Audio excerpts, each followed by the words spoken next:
Hi, this is Saeed with RC Rust here, and today we're gonna talk about system curves. And I'm going to offer you a simple explanation as to what a system curve is and what information it represents, as well as some of the places that it's used in the industry. So a system curve shows pressure loss at a various flow rate within the system.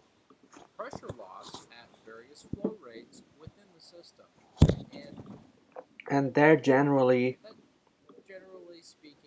is going to provide an advantage when you're able to see the flow rates across the system and how the loss is accumulated in this graphic. In this graphic, we can see that as flow rate increases, the pressure loss increases with it, as well as the relationship is non-linear.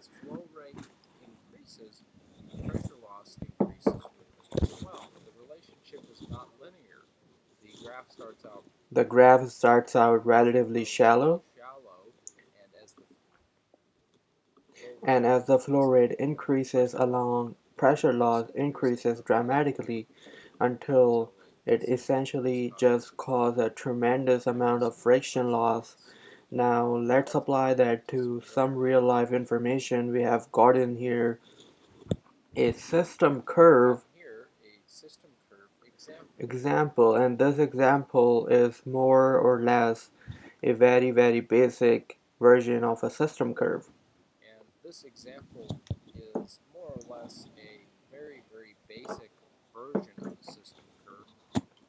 And that it consists of just a single component,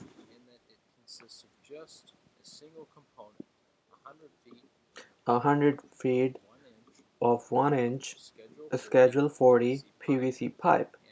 And by and essentially what we are able to determine by looking at this curve is that there's definitely a nonlinear relationship with flow rate and friction loss. And the nice thing about the system curve is that as compared to the traditional method of calculating friction loss, which is using a chart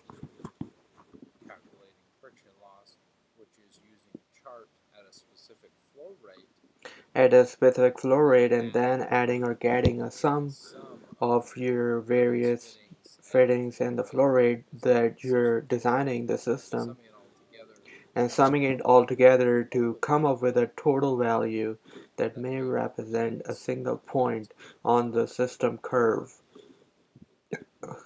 A system curve shows the entire flow rate or a range of flow rates that could be applied to a system and how those flow rates would interact in terms of head loss.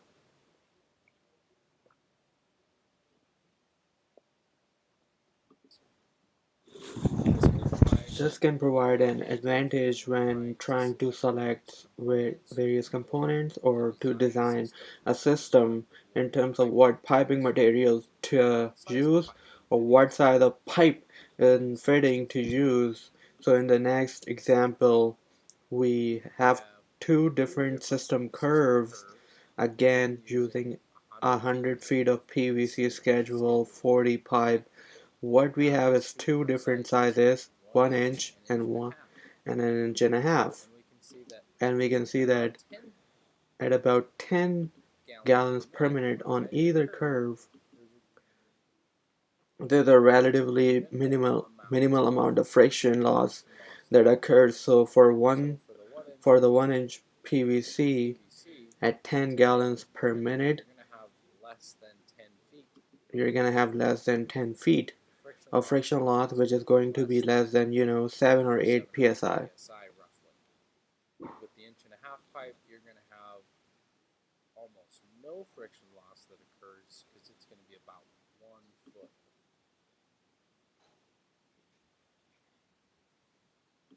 It's gonna be about 1 foot of friction loss, which is less than half of psi. So even at this lower lower flow rate, you're definitely see that it gives you information on trying to get target a more efficient operation, but perhaps you're trying to save a little bit of money and the pipe fittings and so forth, so you opt for the smaller pipe size and are satisfied with the amount of friction loss that occurs.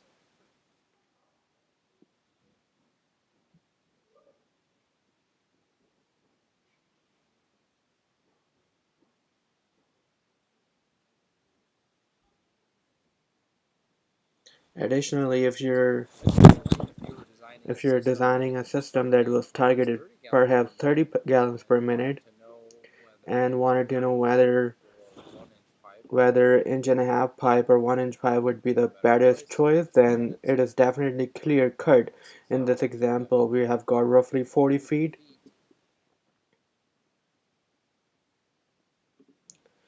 or about 20 psi of frictional loss, and then over here we have less than 3 pounds of friction loss at 30 gallons per minute. When you're trying to compare different components in the system, having a system curve can definitely provide an advantage. Now, when you compare a system curve to the traditional methods, as I mentioned before, we are using a chart of sorts, and this we have an example of one of those charts. This chart was provided courtesy of a McDonald's.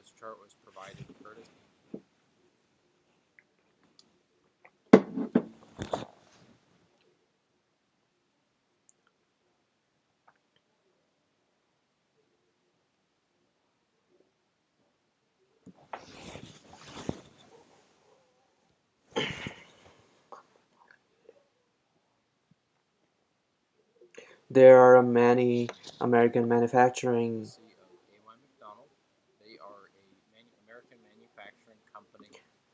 They have been in business in the United States since 1856.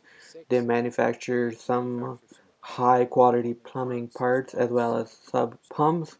So this friction loss chart is from their pump basic booklet, and it kind of showcases various pipe types of steel versus plastic as well as sizes, and you can see that these characteristics are based on a set flow rate. So where a system curve is advantageous is in that a system curve shows various flow rates and the relationship of the head loss that occurs at those flow rates, so you can better evaluate for your specific application. Additionally, by visualizing the loss at various flow rate, it can make decision making for pipe selection, plumbing fittings, and the components of the system, but it can also contribute to a more efficient selection.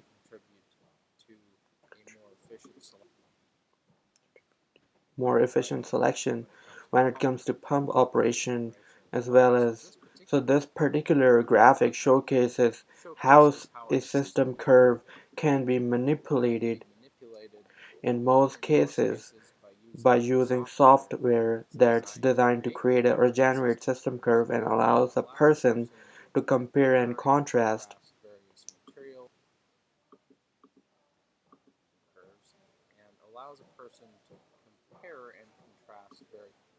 various materials as well as various design various various various design layouts to evaluate exactly what type of system curve they want and perhaps to be better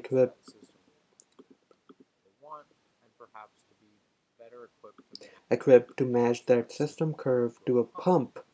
So if we take that exact system curve and we just lay it over top of an example pump curve, well, what we can tell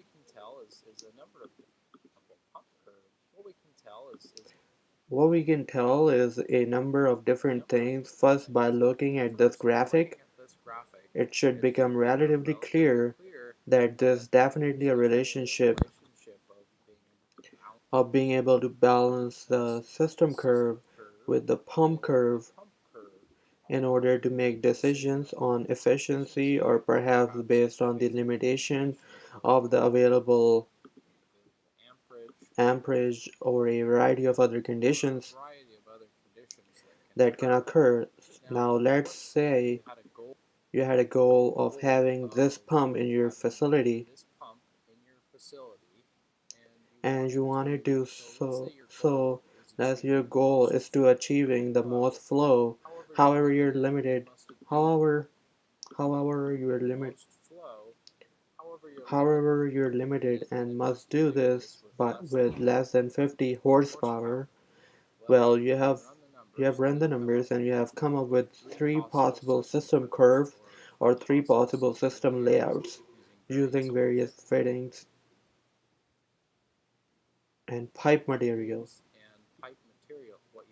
What you have come up with in these three layouts is that by using system curve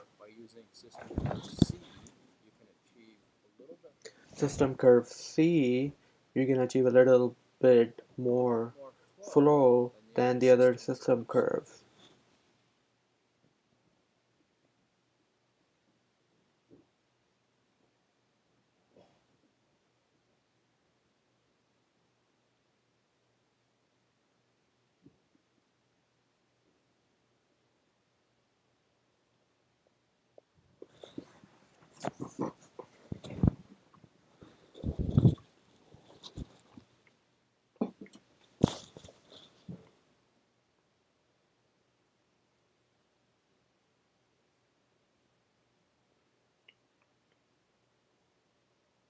Oh, okay. And thus because you're minimizing your friction loss, and that's particular configuration. Now, if your goal was to the most pressure that you can possibly achieve out of these particular pump using this pump curve, then configuration B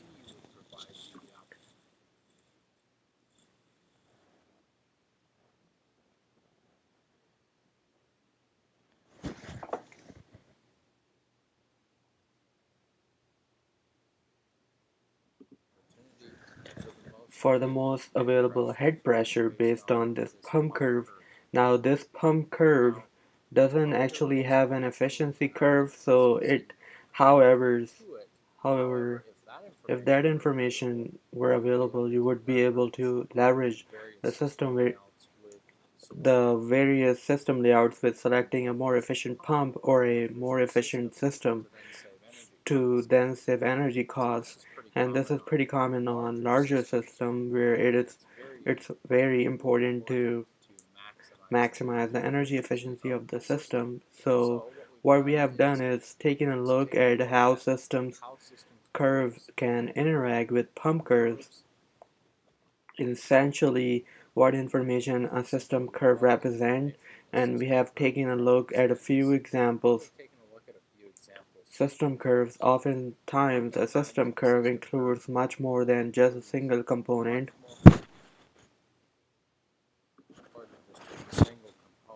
and it often consists of multiple components, including different sections of pipe and fittings and valves, and more often than not, it is composed of a long list of materials. So having the system curve available save a person the time from having to calculate the friction loss at each possible flow rate on the system. The system curve definitely is advantageous in those cases because a person can easily tell if there are any problem spots on the curve. In most situations, curves system curves are generated by specialized software that can do so. Now, it's not terribly difficult to put together a system curve calculator using Excel, and it's my intention to put together a video on how to do that down the road.